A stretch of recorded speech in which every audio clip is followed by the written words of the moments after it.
Bonjour à tous. Aujourd'hui, nous allons apprendre à faire des conversions avec des nombres décimaux. Nous savons déjà convertir des nombres entiers à l'aide d'un tableau de conversion. Ici, vous avez un tableau de conversion pour les mesures de longueur. Alors pour les nombres à virgule, ça va marcher à peu près de la même façon. Il faut juste bien connaître son tableau de numération.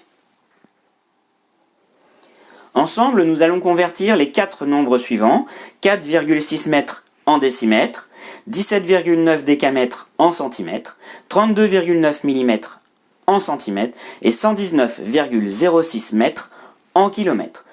J'ai choisi 2 cas de conversion dans des unités plus petites et 2 cas dans des unités plus grandes. Commençons par convertir 4,6 mètres en décimètres. Rappelez-vous, quand nous faisions des conversions avec des nombres entiers, il fallait toujours bien repérer le chiffre des unités et le mettre dans la colonne concernée. Eh bien, ça marche exactement de la même façon. Sauf que cette fois, avec des nombres décimaux, le chiffre des unités n'est pas forcément le dernier, puisqu'ici, nous sommes à droite de la virgule, ce 6 est le chiffre des dixièmes. Donc, dans ce nombre 4,6, le chiffre des unités est tout de suite à gauche de la virgule, c'est le 4. Je vais donc placer mon chiffre 4 dans la colonne des mètres, et ensuite j'écris mon nombre.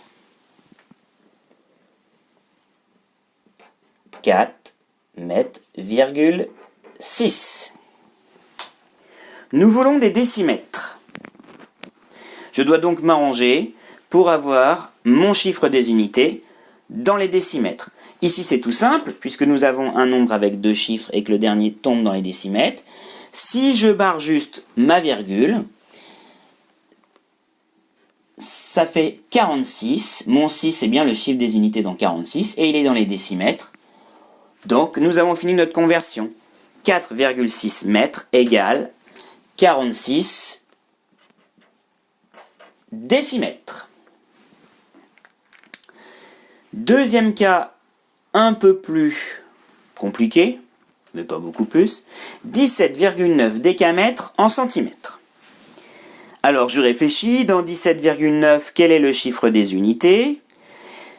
Tout de suite à gauche de la virgule, c'est le 7, donc je vais mettre le 7 dans les décamètres. Et ensuite j'écris mon nombre.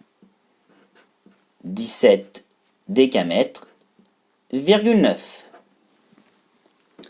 Nous voulons des centimètres, ça veut dire que maintenant, mon chiffre des unités doit être dans les centimètres. Mais on voit bien que nous n'avons pas des chiffres qui vont jusqu'au centimètre. Alors déjà, on va faire par étapes. Si je barre ma virgule, c'est le 9 qui devient le chiffre des unités, ça veut dire que 17,9 décamètres, c'est aussi égal à 179 mètres. Si je rajoute un 0, ce 0 est le chiffre des unités, nous avons donc 1790 décimètres. Nous voulons des centimètres, je rajoute juste encore un 0, et j'ai donc 17 900 centimètres. Et voilà, ce 0 est bien le chiffre des unités, la conversion est terminée. Il fallait barrer la virgule et rajouter 2 zéros.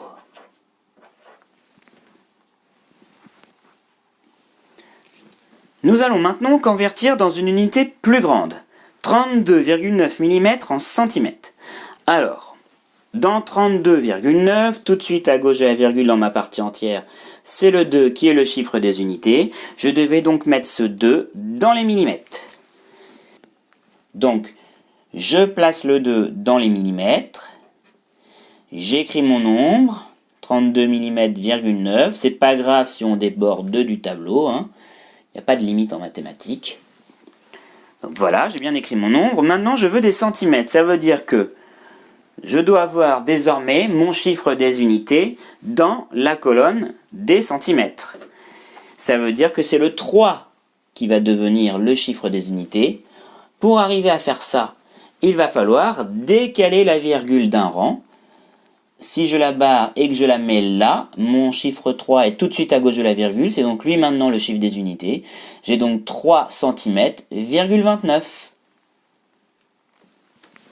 Donc 32,9 mm égale 3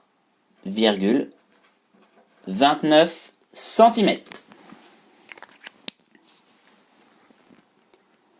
Conversion suivante, 119,06 mètres. On peut aussi dire 119 mètres,06. Il faut donc que je place le chiffre des unités dans la colonne des mètres. Le chiffre des unités, c'est celui qui est tout de suite à gauche de la virgule dans la partie entière. C'est donc le 9 que je dois mettre, excusez-moi, j'ai bougé la feuille, que je dois mettre dans les mètres. Alors, les mètres sont ici. Je mets mon 9.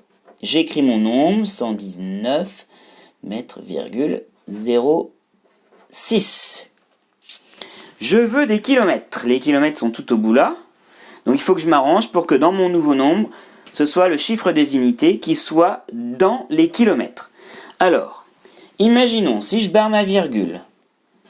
Bon, pour l'instant, le chiffre des unités c'est lui. On est en centimètres. Si je mettais ma virgule là, ce serait le 0, on serait en décimètres. La virgule était ici, on était en mètres. Si je mets ma virgule là, nous serons en décamètres, ça fait 11 décamètres,906. Si je mets ma virgule ici, nous serons en hectomètres, ça ferait 1 hectomètre,1906. Nous voulons des kilomètres, c'est ici, il va falloir faire quoi? Il va falloir rajouter un 0, et pour que ce 0 devienne le chiffre des unités, on doit mettre une virgule, et comme ça il est tout de suite à gauche de la virgule, et c'est bien lui le chiffre des unités. Donc, 119,06 mètres est égal à 0,11 906 centimètres. 0,11 906 kilomètres. Pourquoi je dis centimètres? Excusez-moi. Et bien voilà, cette leçon est terminée. J'espère que c'est bien clair pour vous. Évidemment, il faut après beaucoup s'entraîner pour être à l'aise avec cette notion, mais c'est pas du tout compliqué, c'est comme les nombres entiers. Je place mon chiffre des unités dans la bonne colonne. Et pour ma conversion, je dois m'arranger, si je veux par exemple des kilomètres, pour que mon chiffre des unités soit dans la colonne des kilomètres. Si je veux des millimètres, je m'arrange pour que mon chiffre des unités soit dans la colonne des millimètres. Donc je vais jouer avec la virgule que je vais décaler à droite, à gauche, et je vais éventuellement rajouter des zéros si je n'ai pas de chiffre dans ces colonnes concernées. Je vous dis à très bientôt, à la prochaine!